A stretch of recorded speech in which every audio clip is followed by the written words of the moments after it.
우리 경제는 오랫동안 수출이 잘 되어야 잘 돌아가는 그런 경제였습니다. 그런데 이 수출이 어려움에 봉착해 있습니다. 아주 염려하는 사람들은 이러다가 수출이 절벽에 부딪히는 거 아니냐 하는 염려까지 하고 있습니다. 오늘 이 수출 왜 이러는지, 그리고 앞으로 전망은 어떻게 될 것인지 궁금한 사항을 풀어보도록 하겠습니다. 고려대학의 김동원 교수, 그리고 한국무역협회의 동향분석실장을 맡고 계신 김병유 실장 두 분을 모셨습니다. 김 교수 안녕하세요. 안녕하십니까. 김 실장 안녕하세요. 안녕하십니까. 우선 김 실장께 그 요즘 수출 동향 이걸 좀 여쭤보고 싶은데요. 좀 설명 좀 해주시죠. 네, 알겠습니다. 글로벌 금융위기 이후에 2년 연속 두 자릿수의 증가세를 보이던 우리 수출이 2012년 이후에는 한 자릿수의 증가세를 유지하였습니다. 그러다 지난해에는 8.0% 감소에 이어 금년 2월까지는 15.6% 감소세라는 굉장히 우려를 나타내고 있습니다. 특히 1월에는 수출이 전년 동월 대비 18.8% 감소하여 언론에서는 글로벌 금융위기 이후 최고의 낙폭이라고 언급하면서 많은 우려를 나타냈습니다. 2월 들어서는 수출이 12.2% 감소하면서 감소폭이 조금 진정되는 분위기지만 여전히 어려운 상황입니다. 네, 이게 답답하죠. 우리가 지금 내수 이건 뭐 어떻게 정책을 써도 별로 잘 안 풀리고 있고, 수출이나마 우리 희망이었는데 수출이 지난해부터 감소하기 시작해가지고 2년 차인데, 김동원 교수께서 이거 어떻게, 이 현상을 어떻게 해석하고 계세요? 예, 우선 그 지금 1, 2월 달 걸 말씀을 드렸는데, 그럼 작년하고 비교를 해보면 15년 1월 달에는 수출이 그 1% 줄었습니다. 그것이 금년 1월 달에 18.8이 되었고요. 작년 2월 달에는 3.4%가 줄었습니다. 그것이 금년 2월 달에는 12.2%로 줄은 거거든요. 근데 좀 더 우리가 데이터를 좀 더 살펴보면은 이미 미국도 그렇고 중국도 그렇고 그 다 작년 9월 이미 또는 10월 들어와서는 현저하게 이 수출 증가세가 둔화되는 양상이 나타납니다. 근데 그러면 왜 이런 일이, 그러면 그 작년 그 4, 4분기부터 이렇게 세계 무역이 축소되는 일이 일어났냐면 바로 작년에 그 유가가 연평균에서 48%가 떨어졌습니다. 그 다음에 나머지 그런 원자재 가격이 대체로 한 20% 떨어졌습니다. 이것이 이 신흥 개도국들을 완전히 경제를 탈진 상태를 만들었고, 우리나라로는 그 우리 수출의 거의 57%의 그 시장이 신흥국이기 때문에 신흥국 경제의 위축이 우리 수출을 급격하게 지금 이렇게 그 떨어뜨리고 있다. 그러니까 김 교수께서는 이제 신흥국에 상당히 이제 초점이 있다, 그렇습니다. 그렇게 말씀을 하셨는데, 지금 어떻습니까, 김 실장은? 전 세계적으로 결국은 이제 신흥국을 포함해서 전체적으로 수요가 위축되어 있는 네. 그런 상황으로 보여지는 거죠. 네, 그렇습니다. 그러나 국가별로 좀 차이는 있지 않습니까? 차이는 있습니다. 저희들이 WTO가 금년 2월에 세계 무역 증가율이 2015년도에 마이너스 11.8%가 감소했다고 발표했습니다. 또 동시에 2월 우리 WTO가 발표한 2015년 세계 10대 수출 국가의 수출 증가율을 보면은 뭐 중국, 미국, 독일, 일본, 한국, 프랑스, 이탈리아 등 10대국 전체가 다 마이너스 증가를 나타냈습니다. 그 내용을 보면 한국의 수출도 비록 8% 감소하였지만 그래도 다른 나라에 비해서는 선전하였다, 이렇게 볼 수가 있습니다. 그 결과 우리의 세계 시장 점유율이 지난해 3.5%로 2014년에 대비해서 0.5%포인트 상승하였고, 수출 순위도 프랑스를 제치고 처음으로 6위에 오르는 쾌거를 이룬 그런 부분도 있습니다. 네, 그러니까 다른 나라 다 마찬가지다. 네, 맞습니다. 상대적으로 보면 우리가 뭐 그렇게 못한 건 아니다. 네, 그런데 이게 이제 구조적으로 들어가면 네. 우리가 수출이 이렇게 더 어려워지고 있는 현상 중에 중국 문제, 네. 이게 그 가장 중요한 문제다. 이게 이제 다른 나라들도 뭐 비슷한 현상인지 모르겠지만, 그 중국 문제에 관해서 좀 말씀을 해주시겠어요? 왜 중국 때문에 우리가 이렇게 어려움을 겪는지? 네, 주로 지금까지 수출 감소는 우리가 제어할 수 없는 대변수, 아까 우리 교수님께서 말씀하셨듯이 신흥국의 경기 부진, 그다음에 유가 하락, 또 뭐 국제 금융시장의 불안, 이런 부분들이 사실 수출이 부진한 요인이라고 저걸 보고 있는데요. 구조적인 문제를 우리 수출을 보는 거는 좀 장기적인 관점에서 검토를 해야 됩니다. 구조적인 부분으로 지금까지 저희들이 분석해 보면은 중국 요인이 큽니다. 중국은 사실 지금 2000년부터 환경 오염 등을 문제로 가공무역 제한 정책을 지금 펴고 있습니다. 연간 한 1,800여 개의 가공무역 금지 품목을 만들면서 외국의 가공무역 수입도 제한하고 자신들의 가공무역 수출도 지금 제한하는 이런 정책을 펴고 있습니다. 지금 한국의 대중국 수출의 큰 포션을 차지하는 게 바로 가공무역에 들어가는 중간재 수출입니다. 약 72% 정도 지금 차지하고 있습니다. 그래서 중국의 가공무역이 지금 좀 부진한 부분에서 한국이 여전히 중간재 수출을 계속하고 있다는 것은 사실 우리의 수출의 구조적인 요인이라고 볼 수도 있겠습니다. 네, 그러니까 우리가 중국에 수출하는 거 이것 중에 약 70% 정도 네. 이것이 중국 현지에다가 우리 기업이 생산 시설을 만들어서 네, 맞습니다. 그걸 가지고 거기서 가공해서 다른 나라로 수출하는 건데 네, 맞습니다. 그 가공 무역을 하기 위해서 국내에서 네. 거기 가져가는 중간재 네. 이게 지금 이제 중국의 어떤 정책적 노력에 의해서 감소할 수밖에 없다. 네. 중요한 이제 구조적인 이유군요. 네, 또 하나가 그 상황에서 중국의 기술 수준이 상승하면서 중간재에 대한 자금률이 높아졌습니다. 그러다 보니 우리의 원부자재 중간재 수출이 사실 좀 막히고 있는 건 사실입니다. 그러니까 중국이 가공무역 자체를 제한하는 요소 더하기 네. 중국의 경쟁력이 말하자면 네, 올라가서 네, 과거엔 우리 걸 사야 되는데 이제 중국이 자급할 수 네, 있는 맞습니다. 그런 현상이 네, 되는 거죠. 네, 네. 어떻게 생각하십니까? 우리가 그 주목하셔야 될 거는 뭐냐면은 아까 그 실장님이 설명하신 것처럼 우리나라는 이제 2월 달에 수출 증가율이 약간 이제 좀 개선이 됐는데 중국의 경우에는 1월 달이 전년 동기비 11.4%가 줄었는데 2월 달에 와서 이것이 거의 배가 됐습니다. 마이너스 25.4%가 되었고 이거는 2009년 5월 26.3%의 이후 최고 수준의 그 감소폭을 지금 보인 거거든요. 예, 그러니까 이 2월 달에 중국의 수출 감소세가 굉장히 그 세계 경제에 대한 어떤 그런 비관적인 논의를 일으키게 됐는데 이거는 이제 우리가 좀 더 두고 봐야 되겠지만 이 중국의 수출 증가율이 이렇게 줄고 또 이 수입 증가율이 거의 같은 폭으로 지금 줄고 있기 때문에 특히 우리나라 입장에서는 2월 달에 전체 수출은 12% 줄었는데 대중국 수출은 거의 20%가 줄었습니다. 예, 그러니까 우리가 다른 데 줄어도 중국이 그걸 메꿔줬는데 지금은 다른 데보다도 중국의 수출이 더 빨리 줄고 있다는 거죠.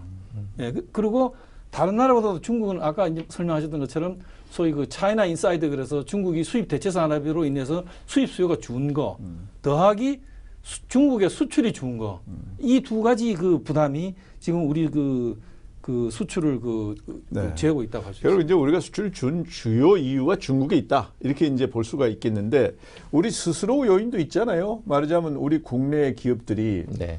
국내 공장 증설을 하지 않고 그 대신에 해외에 나가서 공장을 지으니까 국내 공장을 지어서 거기에서 수출할 수 있었던 것이 해외 공장에서 이제 다른 나라로 수출하는 네. 그런 현상 어느 정도인가요? 네.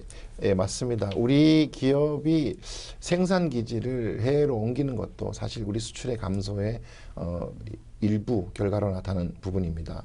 생산 기지 해외 이전은 초기에는 우리의 원부자재 수출이 증가한 효과를 나타낼 수 있습니다.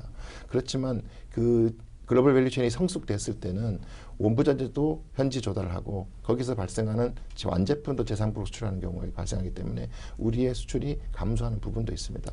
실질적으로 2015년도에 업종별로 우리 총 매출액 대비 해외 매출 비중을 분석한 해외 생산 비중을 보면은 가전이 77.6%, 디스플레이가 57.3%, 자동차가 40.2% 등 우리 기업들의 해외 이전이 좀 많이 증가하는. 그러니까 전자 자동차가 우리의 주력 산업인데 맞습니다. 그 산업에서 해외 생산해서 판매하는 것이 절반이 넘는 게 지금 자동차는 약 40%고 LCD가 50%가 넘고 지금 휴대폰 같은 게 이렇게 한 7, 80% 되는 거죠. 예, 그렇습니다. 이거 어떻게 지금 설명하시겠어요?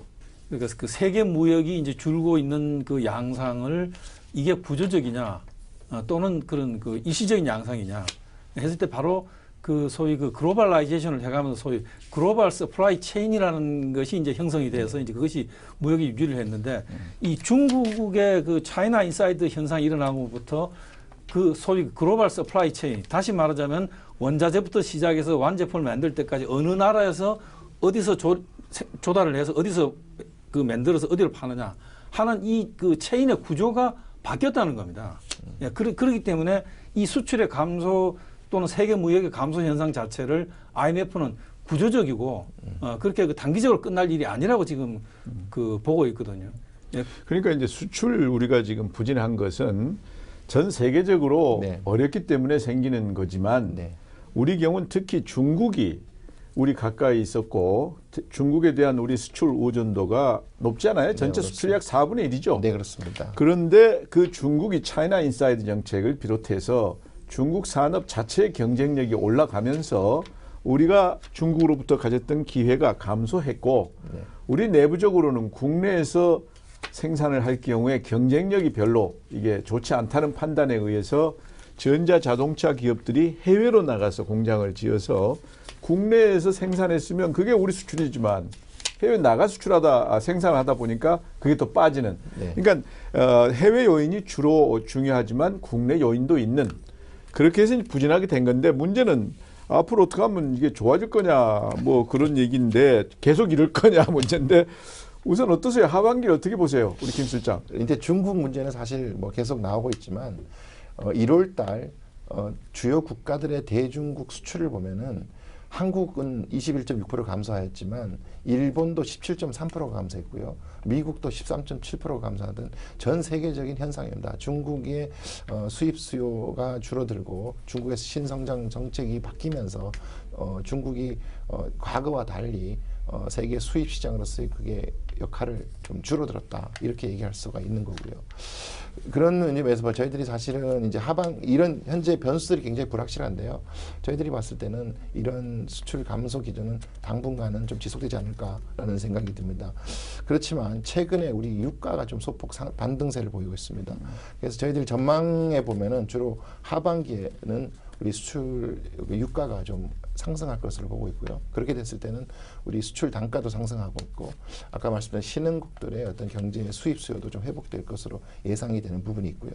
다음에 최근에 뭐 미국과 EU 등의 선진국 경기도 완만하게 좀 회복세를 보일 것이다라는 게 저희들의 생각이고요. 마지막으로 정부도 사실은 이제 소비재 위주의 강력한 수출 정책이라든가 또 해외 플랜트 부분에 있어서 뭐 인도나 이란, 중국의 일대일로 정책 등의 우리 해외 플랜트 민간 공동 수출 노력 등이 가시화된다면은 하반기에는 우리 수출이 좀 반등의 기회가 있지 않을까 이런 생각을 좀 해봅니다. 어떻게 생각하십니까? 저는 그 실장님의 상당히 그 다소는 그 낙관적인 전망보다는 반대로 저는 그 하반기가 더 어려울 수도 있다고 저는 그 생각을 합니다. 왜 그러냐면 이유가 뭐냐면은 지금 현재 왜 이렇게 그럼 신흥국들이 이렇게 그 수입이 줄었냐 하면 이유가 뭐냐면 바로 그 이런 그 석유를 비롯한 원자재 가격 하락으로 인해 가지고 경상수지가 작년에 사상 거의 처음으로 신흥 국가들이 240억 불이 적자가 났습니다. 네. 그러니까 지금 다시 말하면 신흥국들은 지금 수입을 하려고 해도 돈이 없는 거예요. 완전히 지금 탈진 상태에 있는 겁니다. 이것이 그 IMF 전망에 따르면 적자 폭이 작년보다가 금년에는 2016년은 거의 배로 늘어날 거라고 지금 보고 있습니다. 이게 이제 그러니까 다시 말하면 신흥국이 현재 탈진 상태에서 그 회복이 쉽지 않을 거라는 보는 첫째 이유고요. 그 다음에 이것의 가장 뿌리가 되는 게 결국은 이제 그 석유 가격인데 네. 작년에 연 평균으로 석유 가격이 48%가 이제 그 떨어졌습니다.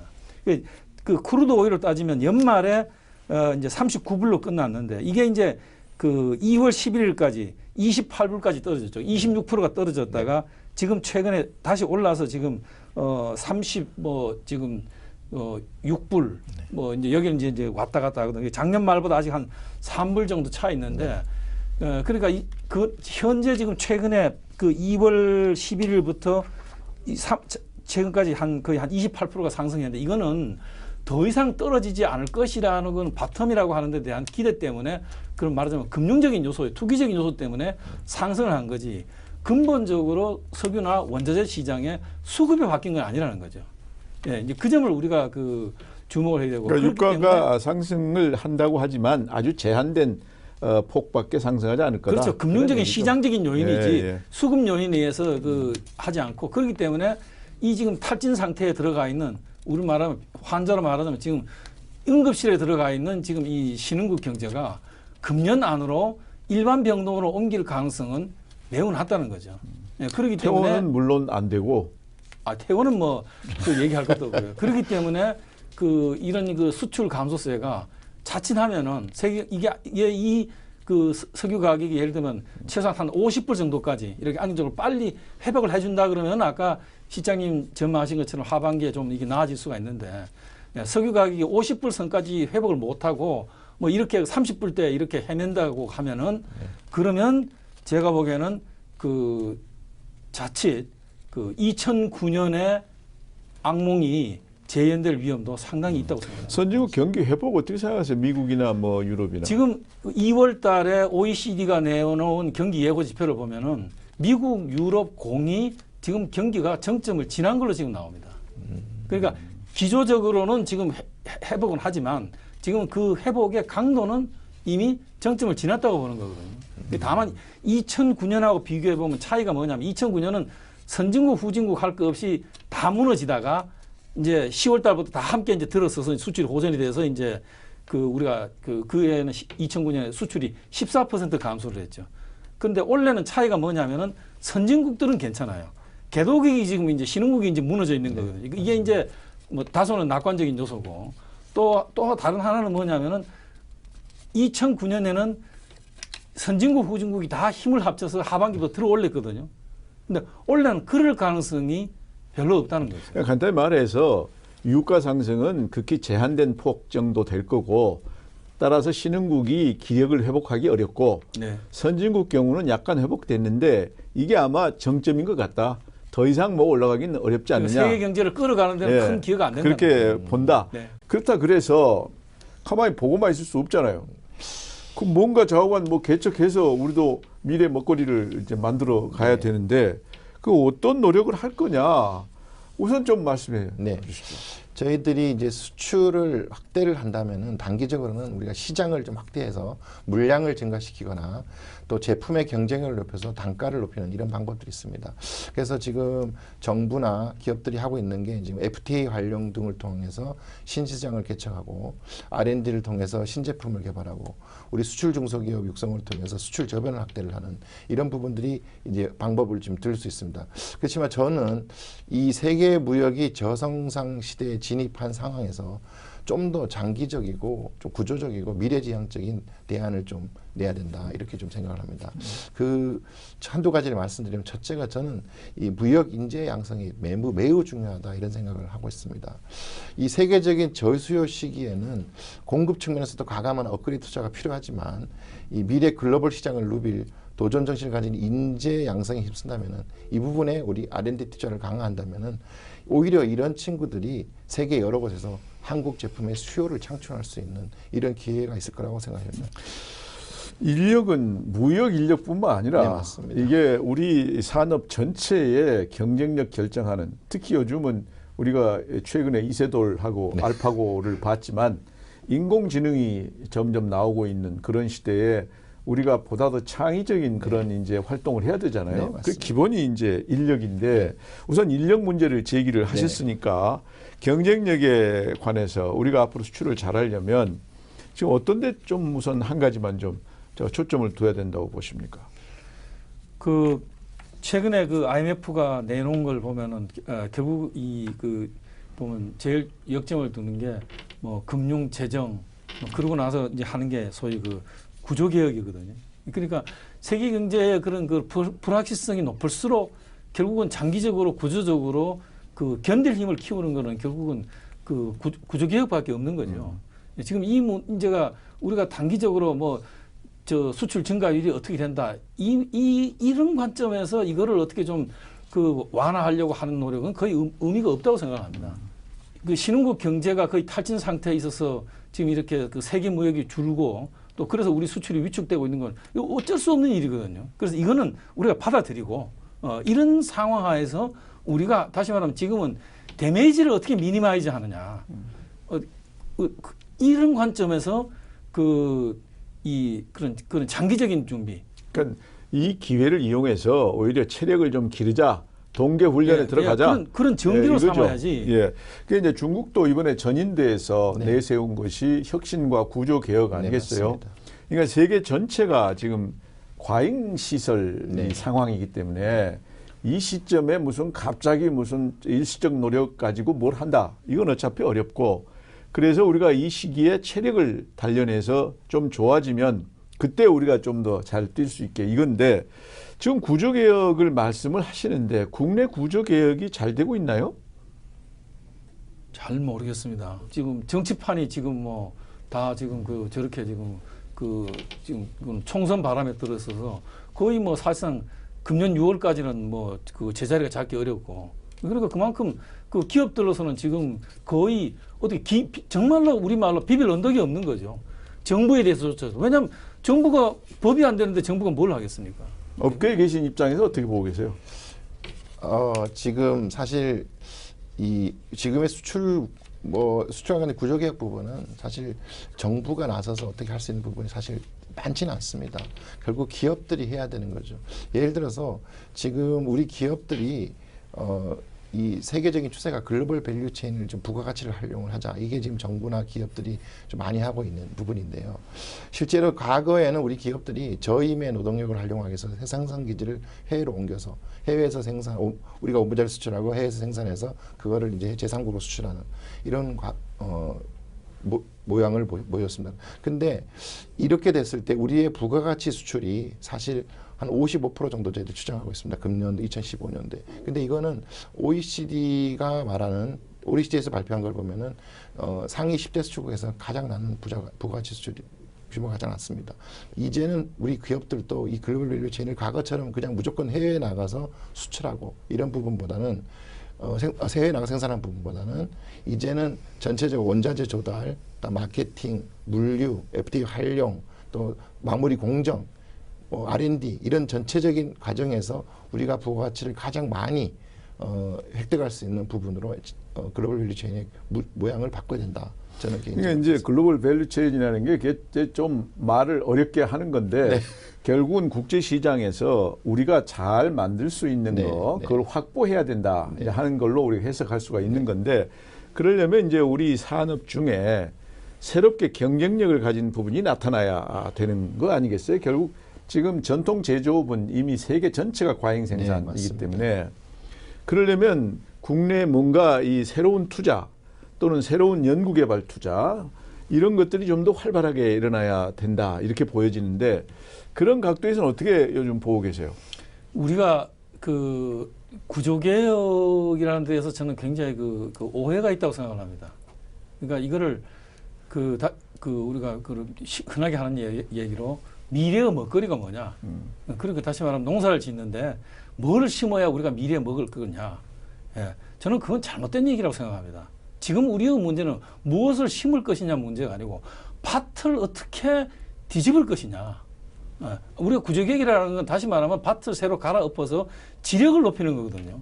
지금 현재와 같은 우리가 안고 있는 이런 정책의 정치 프로세스 또는 그 정부의 그런 단기적인 정책의 추진 또는 그 무기력한 기업 이런 구조 하에서는 그것이 뭐 태양광이든 바이오든 무엇을 해봐도 제가 보기에는 이 글로벌 경쟁에서 우리의 수출을 다시 우리 경제를 끌어가기는 어렵다고 생각합니다. 다시 말하면 구조개혁이라는 건 밭을 갈아엎는 거거든요.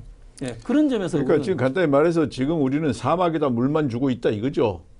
뭐 사막이라고는 할 수 없지만 이미 황폐한 밭에다가 그러니까. 예, 그 새로운 뭐 인더스트리라는 게 의미가 없다는 거예요. 그러니까 세계 경제가 어렵고 특히 우리 중국에 대한 의존도가 높은데 중국도 어렵고 국내 상황이 안 좋으니까 우리 기업이 주로 해외에 나가 있고 그래서 수출이 어렵고 이걸 제대로 하려면 사람을 잘 네. 육성을 해야 되고 또 국내에 이 구조가 더욱더 생산성 있는 방향으로 바뀌는 말하자면 사막이 옥토로 바뀌는 이런 구조 개혁 노력을 해야 되는데 현재 상태로 보면은 그렇게 만족스럽진 못하다. 그렇다면 기업 스스로 이제 그 자생의 길을 찾아야 되잖아요.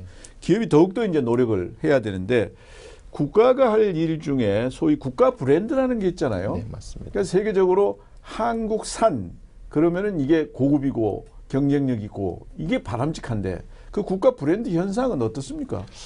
지금 사실 저희들이 세계 6위의 수출 대국입니다. 저희들이. 그리고 최근에 보시겠지만 뭐 이세돌부터 한국인들이 세계 각지 문화, 스포츠, 뭐 경제계 여러 분야에서 한국인들의 인지도가 굉장히 높아졌습니다. 그래서 결국 한국의 국가 브랜드가 상당히 높아졌다고 볼 습니다.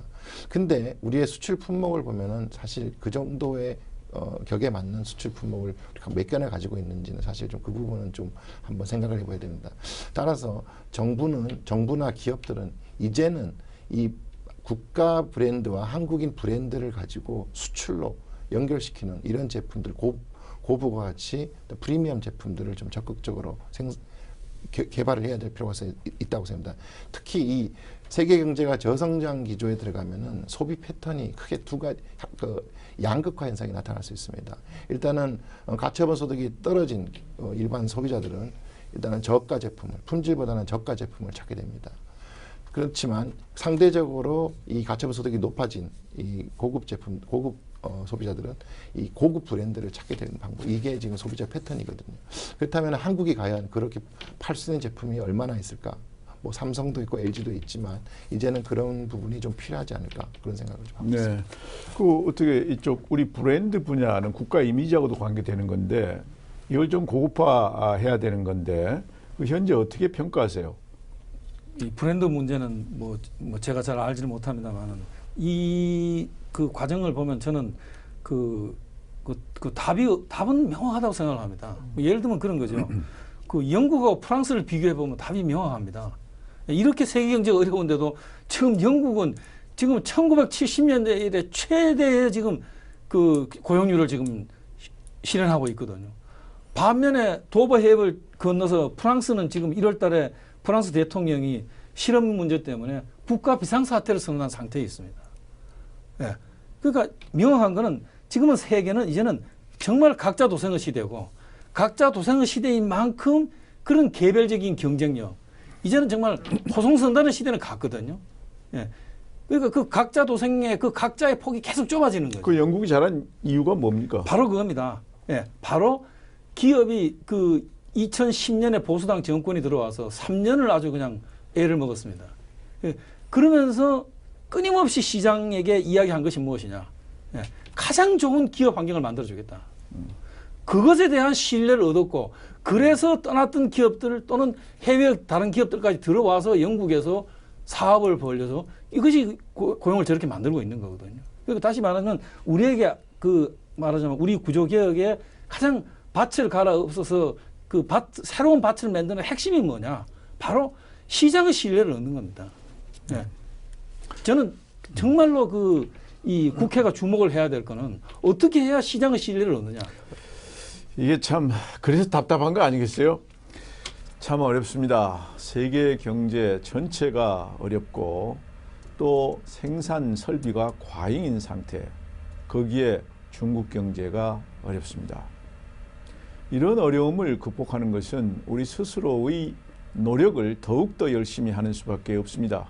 구조 개혁을 통해서 우리 경제의 경쟁력을 올려야만이 우리가 이 어려운 환경에서 살아남을 수 있습니다. 우리 모두 함께 힘을 합해서 경제의 경쟁력을 올리도록 구조 개혁에 열심히 노력해 봅시다. 고맙습니다. 수고하셨습니다. 감사합니다.